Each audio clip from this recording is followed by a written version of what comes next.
नमस्कार दोस्तों, वर्मा जी टेक्निकल में आप सबका स्वागत है। दोस्तों मैं आप सबके लिए मैथ की सीरीज लेके आया हूँ, जिसमें आज हम पढ़ने वाले हैं साधारण ब्याज। यानी कि मैथ का एक चैप्टर होता है साधारण ब्याज, सिंपल इंटरेस्ट। और वो दोस्तों हम पढ़ रहे हैं बिल्कुल बेसिक कॉन्सेप्ट के साथ। अगर आप भी किसी भी गवर्नमेंट एग्जाम की तैयारी कर रहे हैं तो ये वीडियो आपके लिए बहुत खास होने वाला है। आज हमारा दोस्तों साधारण ब्याज का लेक्चर नंबर 3 है, यानी पार्ट 3 है। तो चलिए हमारा वीडियो आज का स्टार्ट करते हैं। तो चलिए हमारा पहला सवाल लेते हैं। तो दोस्तों आज हमारा है 11वां सवाल। 11वां क्योंकि इससे पहले हमारे 10 सवाल हो चुके हैं, क्योंकि हमारी 2 वीडियो पहले ऑलरेडी बन चुकी है।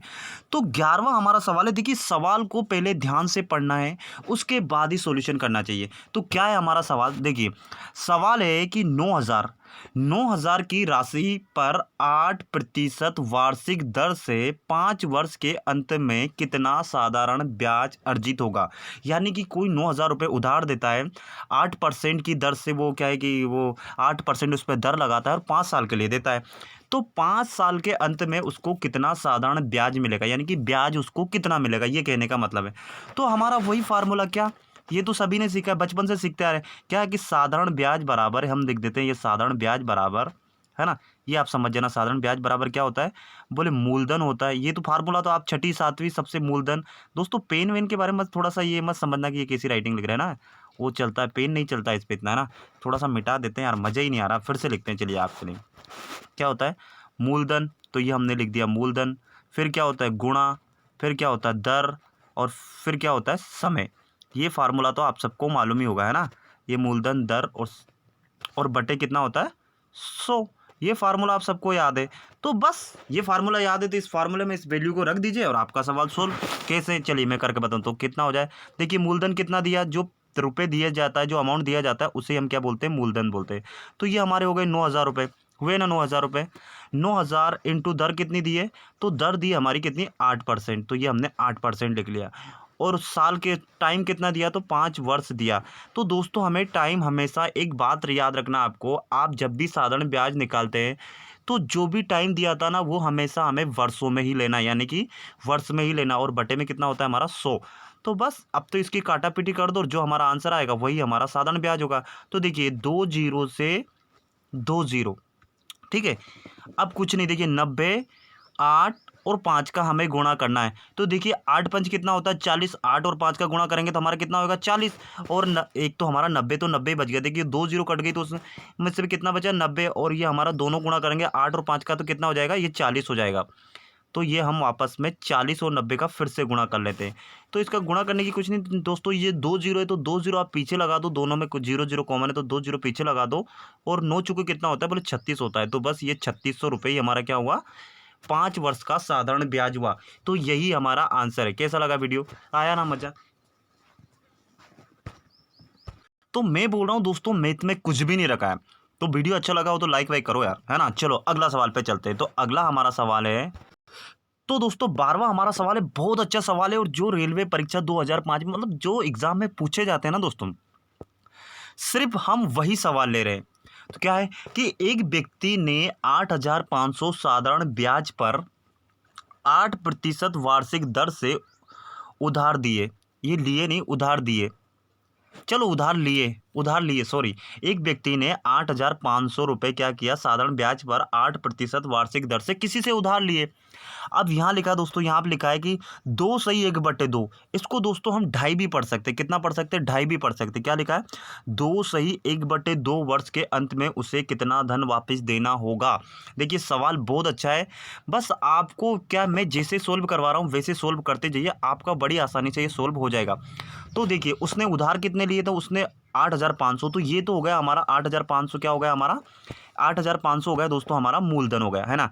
और दर कितनी हो गई 8%। और समय कितना हो गया 2 सही 1/2। तो सबसे पहले हम जो 2 सही 1/2 है ना, इसको तो पहले हम सीधे फॉर्मेट में चेंज करते हैं कि ये होता कितना है, तो कितना होती है। तो दोस्तों जब भी आपको ऐसे 2 सही 1/2 या 3 सही 1/2 या कुछ भी ऐसी संख्या इस फॉर्मेट में दिखती है, तो आपको क्या करना है, ये 2 और 2, ये 2 और 2 का आपस में गुणा करना है। तो 2 और 2 कितने हो जाते, 4 हो जाते हैं, 4 होते हैं ना। 2 और 2 कितना होगा, बोले 4 हो गया। और जितनी भी ऊपर संख्या दी, चाहे अभी तो यहाँ पर 1 दी है, चाहे यहाँ 2 दी हुई, 3 दी हुई, 4 दी हुई, जो भी दी हुई उसको इसमें जोड़ देना है। तो 4 में हम 1 जोड़ देंगे तो ये संख्या कितनी हो जाएगी? बोले 5 हो जाएगी ना, 4 1 5 हो जाएगी ना, तो ये 5। और जो ये बटे में 2 रहता ना, इसको वापस वैसा का वैसा ही लिख दो। समझ में आया आपको? तो ये 2 सही 1/2 अब हमारा क्या हो गया? 5/2 हो गया। ये बात आपको समझ में आई? अगर समझ में आई तो करो लाइक, है ना? तो अब यहाँ से हम इसको मिटा देते हैं। बस आपको ये छोटी-छोटी बातें तो सीखना है आपको। छोटी-छोटी बातें सीखेंगे तभी तो आप बड़े-बड़े सवाल सोल्व कर पाएँगे ना। तो मैं ये थोड़ा-सा यहाँ से मिटा के क्या करता हूँ, ये 5/2 हमारा क्या करते हैं, यहाँ पे नोट कर देते हैं। समझ में आ रहा ना ये 5/2 कैसा आया? ये 2 सही 1/2 को हमने क्या करा? 5/2 वर्ष कर लिया, ठीक है? अब हमारा वही साधारण ब्याज का क्या सूत्र होता है? बोले मूलधन। तो अब मैं बार-बार वो सूत्र लिखने की ज़रूरत नहीं है। तो मूलधन हमारा कितना है? बोले 8,500, है ना? तो ये हमारा 8,500 हमने लिख लिया, है ना? जिसके बाद क्या आता है? बोले गुणा आता है, फिर दर आती है। तो दर कितना है हमारा? 8%, तो हमने ये 8 लिख दिया। उसके बाद क्या आता है? बोले समय आता है। तो समय जैसा लिखा हम वैसा का वैसे ही नोट कर देंगे, ये 5/2। होता है कि नहीं होता है? ये होता है। और इनके नीचे आपको भी पता है कि जब हम मूलधन गुणा दर गुणा समय लिखते हैं और बटे में क्या लिखते हैं? बोले 100। तो ये 100 तो हमारा आएगा ही आएगा। इन दोनों के बीच में आप एक काम करिए, गुणा का निशान लगा लीजिए। बस ये आपका समझ लीजिए, ये निकल के आएगा। ये क्या निकल के आएगा? आपका साधारण ब्याज निकल के आएगा। तो बस अब तो आपको काटा-पीटी करना है और आपका बड़ा आसानी से ये सवाल सोल्व हो जाएगा। तो चलिए अब करते हैं हम, ये बराबर में आ गया, ठीक है ना? तो देखिए ये 2 ज़ीरो से 2 ज़ीरो कट गए ना? बिल्कुल कट गए। और इससे 2 एकम 2 और 2 चौके कितना होता है? बोले 8 होता है कि नहीं होता है? ये काटा-पीटी आपको आना चाहिए। अब हमारे पास क्या है? एक तो 85 बचा, एक 4 बचा और एक 5 बचा। तो हम क्या करते हैं, क्या-क्या बचा? एक तो हमारे पास 85 बचा, ठीक है, हमने ये 85 लिख लिया भाई, 85, है ना? गुणा कितना बचा? बोले 4 बचा, तो हमने ये 4 भी लिख लिया। फिर गुणा कितना बचा? जो 5 बचा। तो ये जो बचा है हमने वो लिख लिया। तो देखिए दोस्तों, पहले तो क्या करिएगा, आप छोटी-छोटी संख्या का आपस में गुणा करिए तो आपको बड़ी आसानी से सोल्व हो जाएगा। तो देखिए 4 × 5 कितना होता है? बोले 4 × 5 होता है 20। तो इसको काट के हम 20 लिख सकते हैं ना? 4 × 5 का गुणा करेंगे तो कितना हो जाएगा? बोले 20। तो हम इसकी जगह सीधा-सीधा 20 लिख देते हैं। तो ये हमने 20 लिख दिया। ठीक है ना भाई? 20 लिख दिया ना? अब क्या करेंगे? अब कुछ नहीं, 85 और हमें 20 का गुणा करना है। तो आपको गुणा करना तो आता ही होगा। तो आप अगर कॉम्पिटिशन एग्जाम की तैयारी करें, गुणा नहीं करने आती है ना, तो आप मत करिए। गुणा करना तो आपको आना चाहिए ना भाई। तो क्या करना है हमें? 85 और 20 का गुणा करना है। कैसे? देखिए 20 का गुणा हम 5 में करेंगे तो 20 पंजे कितने होते हैं? बोले 100 होते हैं। 100 होते हैं तो हम क्या 100 में से क्या करें? 0 यहाँ पे रख लेंगे और हासिल कितनी चली जाएगी? बोले 10 चली जाएगी। चली जाएगी ना भाई? और फिर 20 आठे कितने होते हैं? बोले 20 आठे 160। 160 और 10 कितने होते हैं? बोले 170। तो हम भी 170 लिख देते ना। तो उससे कितना ब्याज मिलेगा? बोले 1700, और इसको आप 1700 रुपये भी बोल सकते हो। यही हमारा आंसर है। तो ये तो उसको ब्याज मिलेगा। देखिए क्वेश्चन को फिर से पूरा पढ़ना है। बोला है कि उधार कितने लिए? तो उसने 8,500, है ना? कितने लिए थे? 8,500। ब्याज कितना हो गया? बोले 1,700 रुपये ब्याज और देना पड़ेगा। तो वर्ष के अंत में उसे कितना धन वापस देना पड़ेगा, यानी कि टोटल कितना धन देना पड़ेगा? यानी 1,700 रुपये तो एक उसने ब्याज दिया और 8,500 लिए, तो वो भी देगा ना भाई? नहीं देगा क्या? खा जाएगा क्या भाई? फिर अगली बार से कोई उधार नहीं देगा, है ना? गुंडे उंडे भेज देंगे वो अपने घर पे। इसलिए क्या करते हैं हम, क्या करते हैं, तो 8,500 तो एक हो जाएगा, 8,500 क्योंकि उसका मूलधन था, और प्लस 1,700 रुपये उसका ब्याज। तो दोनों को जोड़ के कितना होगा? जल्दी बताओ, जल्दी बताओ, जोड़ो जल्दी। तो जोड़ देते हैं। देखिए 2 जीरो दोनों में कॉमन है तो 2 जीरो तो आएगा ही आएगा, आएगा ना भाई? 7 5 कितने होते हैं? 12 होते हैं। तो 12 होते हैं तो 12 की कितनी हो जाएगी? बोले 2, हासिल कितना चला जाएगा? 1 8, एक 9 और एक 10। तो 10,200 टोटल वो कितनी राशि वापस करेगा? 10,200 रुपये वो वापस देगा, उधार लिए थे तो 10,200 यही हमारा आंसर है। समझ में आया ना? बस कुछ नहीं दोस्तों, हमें बस ये यहाँ पे इसमें टफ क्या था कि ये जो फॉर्मूला ये दिया था ना कि 2 सही 1/2, ये देखकर ही आपके तोते उड़ गए होंगे। तो हम तोतों को वापस पकड़ लेते हैं और इसको हम क्या करते हैं? 5/2 कर लेते हैं। ठीक है?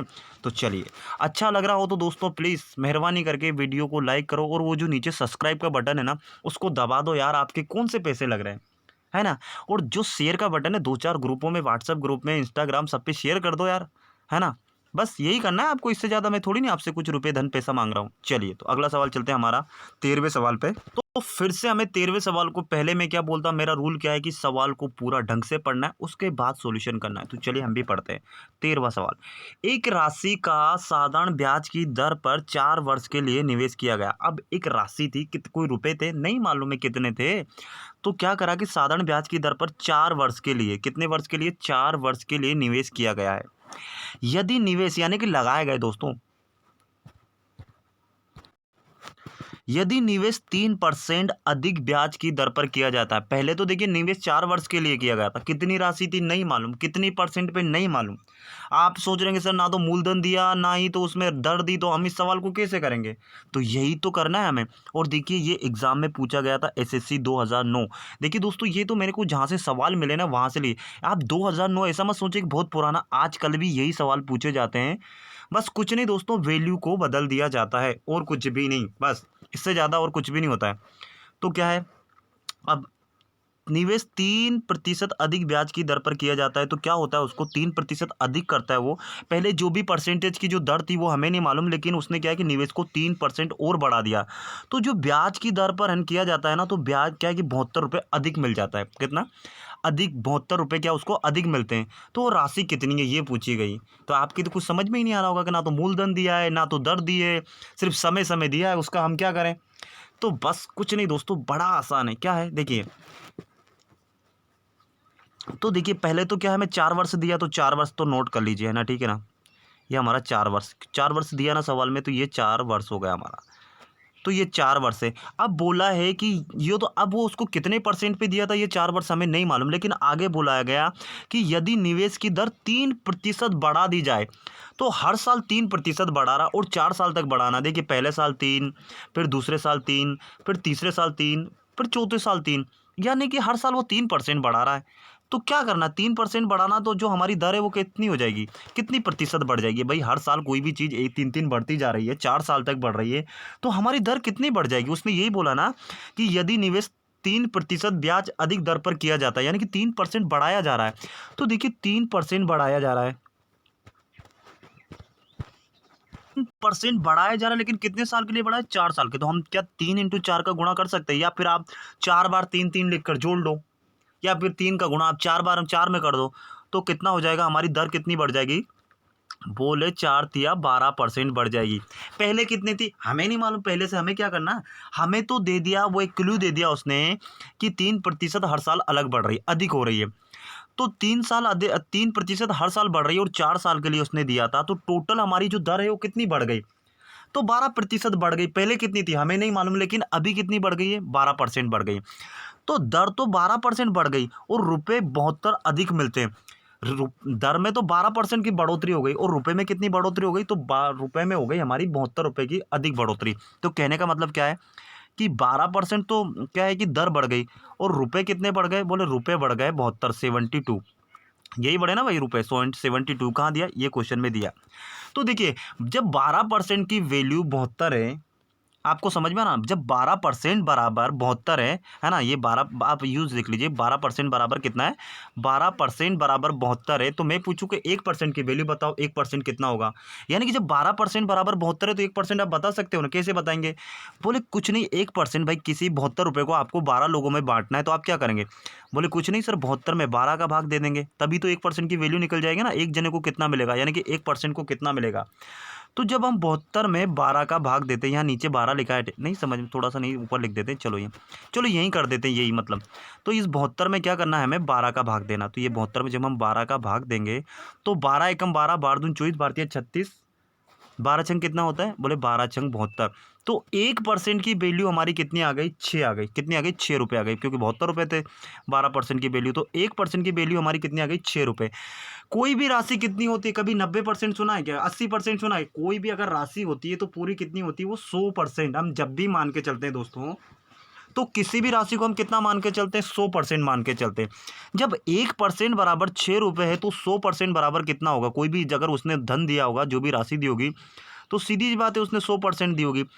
तो 1% बराबर 6 रुपये, तो 100% बराबर कितना हो गया, तो 100% बराबर कितना होगी, बोले 100 में हम क्या करेंगे, 6 का गुणा कर देंगे। यही करेंगे ना दोस्तों।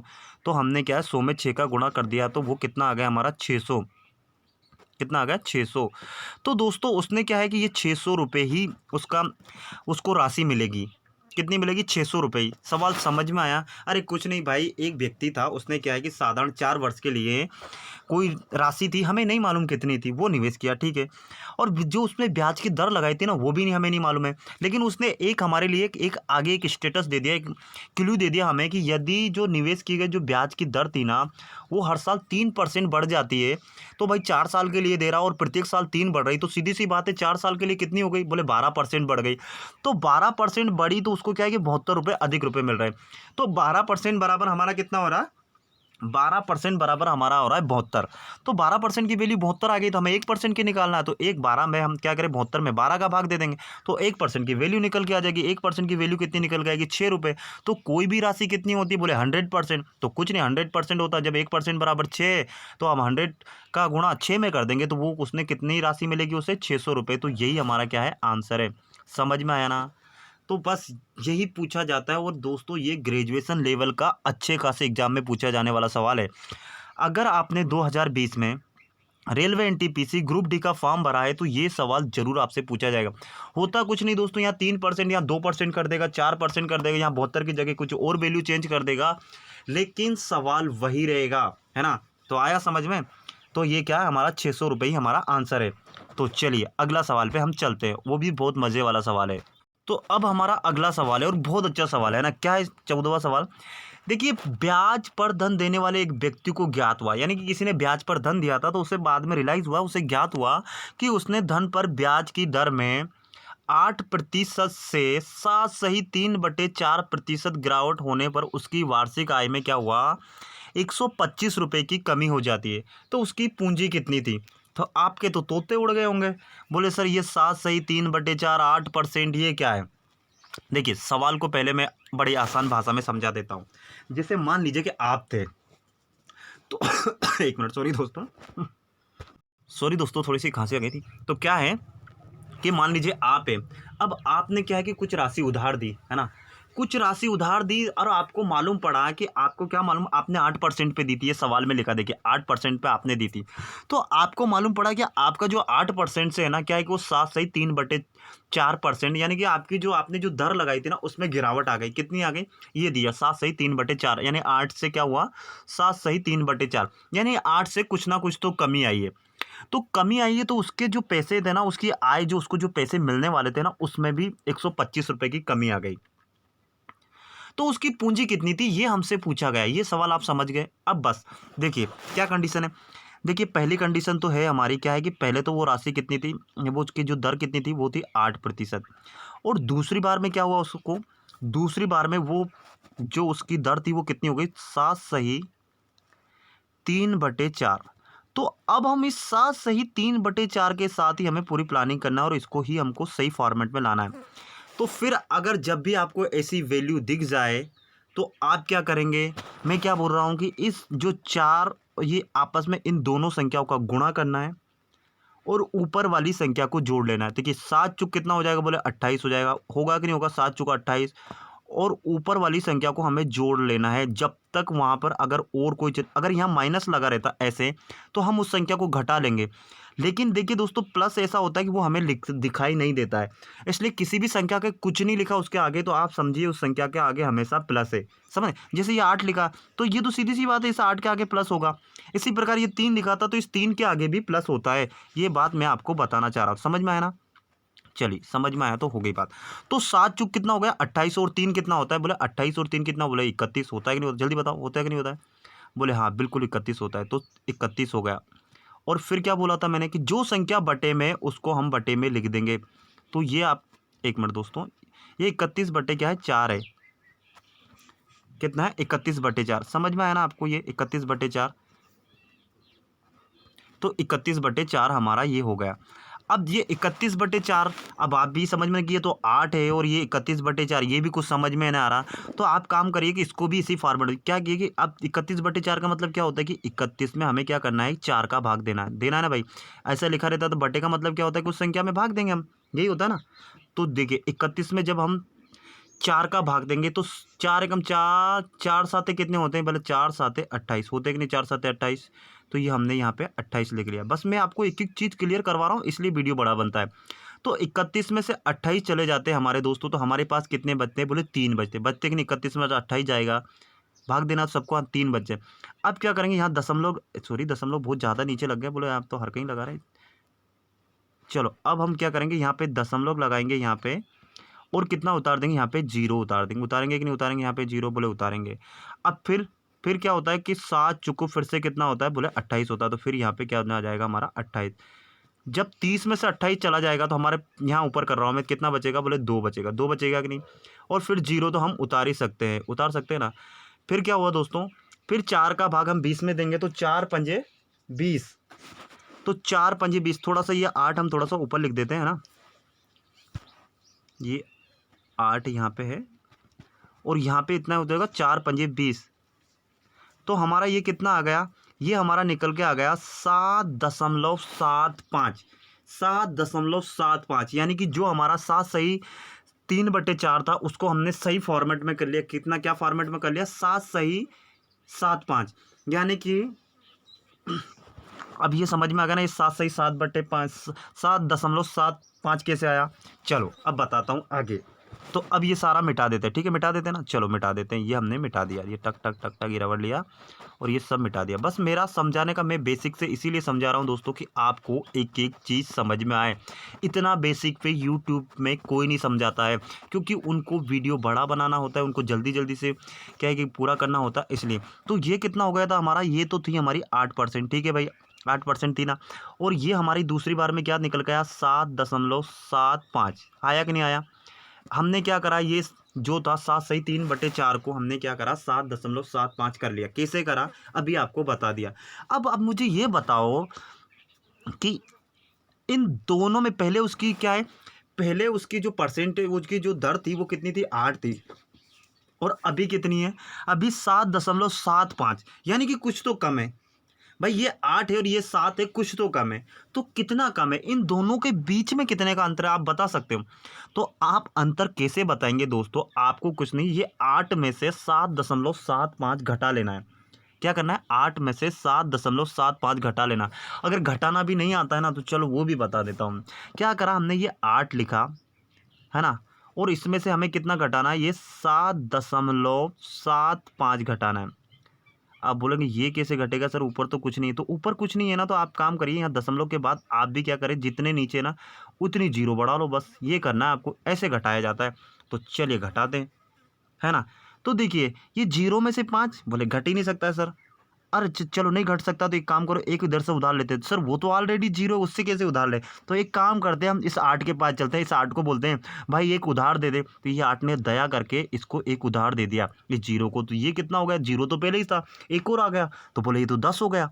तो 10 हो गया, तो अब क्या करा कि 0 ने बोला भाई तू तो 10 हो गया, एक काम कर एक मुझे भी दे दे। तो इस 10 ने एक इसको दे दिया, तो अब ये 10 हो गया। तो 10 में से 5 जाएंगे तो हमारे पास कितने बचेंगे, बोले 5 बचेंगे ना भाई। 10 में से 5 जाएंगे तो 5 बचेंगे ना।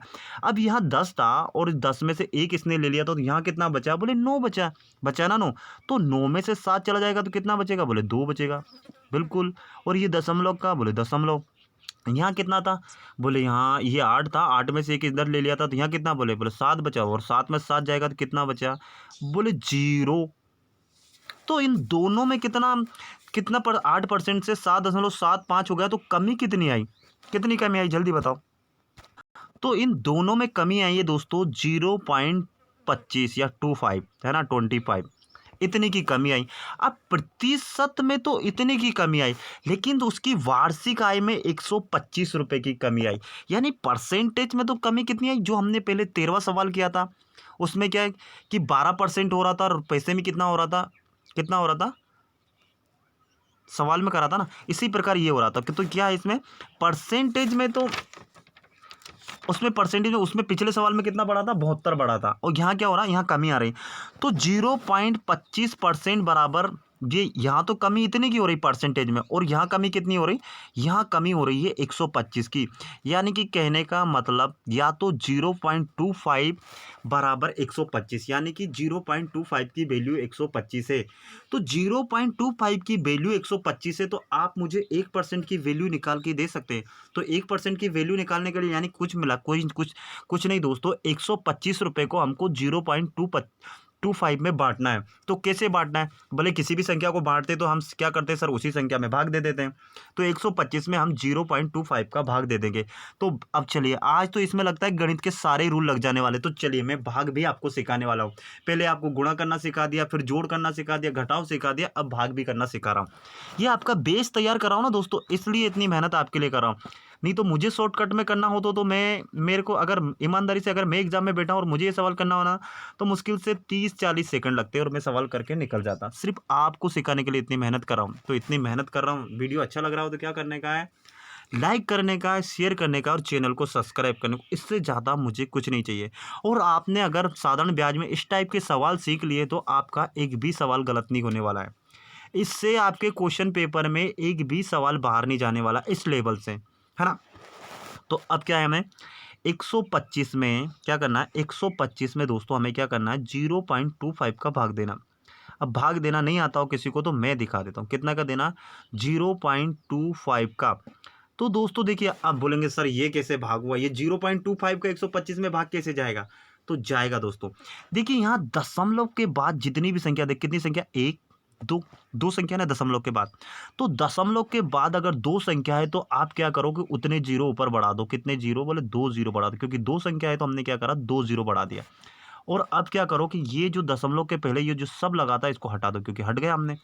समझ में आया, बिल्कुल समझ में आया। अगर तो हमने क्या करा कि दो संख्या, देख दशमलव के बाद यहाँ कितना था, दशमलव के बाद क्या करा कि दो संख्या ऊपर लिख दी। दशमलव के बाद दो संख्या थी ना हमारे जी, ये देखिए ये 0.25 था, तो हमने ये दशमलव के बाद दो संख्या थी तो हमने 2 जीरो। तो आप कुछ नहीं, आपको जो ऊपर कितना 12500 में 25 का भाग देना। कैसे देंगे, देखिए 25 से कम 25, 25 से कम 25 और 25 पंजे 125। किसी को पहाड़ा नहीं आता हो तो सीख लो। और ये 2 जीरो की 2 जीरो पहाड़े तो आपको सीखना है। यानी कि हमारे पास 1% की वैल्यू निकल के आ गई कितनी, 500। 1% बराबर, ये अब हटा देना यहाँ से, ये हो गया। तो 1% बराबर कितना हुआ, 1% बराबर हुआ दोस्तों हमारा कितना, 500, है ना। कैसे आया मैंने आपको समझा दिया।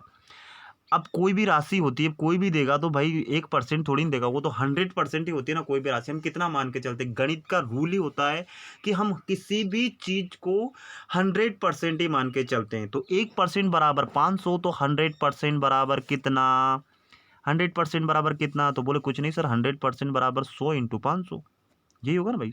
इसके अलावा कुछ होगा तो जल्दी से बता देना, मैं भी सीख जाऊंगा आपके साथ। तो ये हमने ये 500 लिख दिया। जब इन दोनों का आपस में गुणा करेंगे तो कितना आएगा, जल्दी बताओ। तो कितनी, 4 जीरो, तो 4 जीरो लिख दो और 5 एकम 5, बस यही हमारा क्या है, आंसर। तो 50,000 रुपये, हो कोरोना के चक्कर में देखिए 50,000 रुपये की बात हो रही है। तो 50,000 रुपये दोस्तों, उसको क्या है कि उसकी पूंजी थी, कितनी पूंजी थी, 50,000 रुपये। ये यूनिट तो आप लगा सकते हो रुपये, है ना, 50,000 रुपये, यही हमारा आंसर है। तो मैं क्या बोल रहा हूँ कि मैंने बेसिक से आपको इस वाले सवाल में तो गुणा भाग जोड़ घटाव सब बता दिए। इससे ज़्यादा और क्या बच्चों की जान लोगे क्या यार, है ना। तो यार वीडियो अच्छा लगा हो तो प्लीज़ वीडियो को लाइक कर देना, शेयर कर देना और चैनल को सब्सक्राइब कर देना। और हाँ, सब्सक्राइब करने के बाद दोस्तों एक बेल आइकन का बटन होगा, एक घंटी का। आप अगर देखिए भगवान के मंदिर में जाते हो, वहाँ घंटी नहीं बजाते तो आपकी मनोकामना पूर्ण नहीं होगी। तो यूट्यूब का भी रूल है कि आप भी है ना, वीडियो देखने के बाद, वो सब्सक्राइब करने के बाद क्या, घंटी का बटन दबाओ। उससे ये होता है दोस्तों कि आप जब भी मैं कोई नया वीडियो बनाऊंगा ना, तो आपके पास नोटिफिकेशन आ जाएगा, आपके पास मैसेज आ जाएगा, है ना। तो बस वीडियो अच्छा लग रहा हो तो फिर मेहरबानी करके शेयर वेयर कर देना। तो इसी के साथ दोस्तों मैं विदा लेता हूँ। जय हिंद, जय भारत, आपका दिन मंगलमय हो।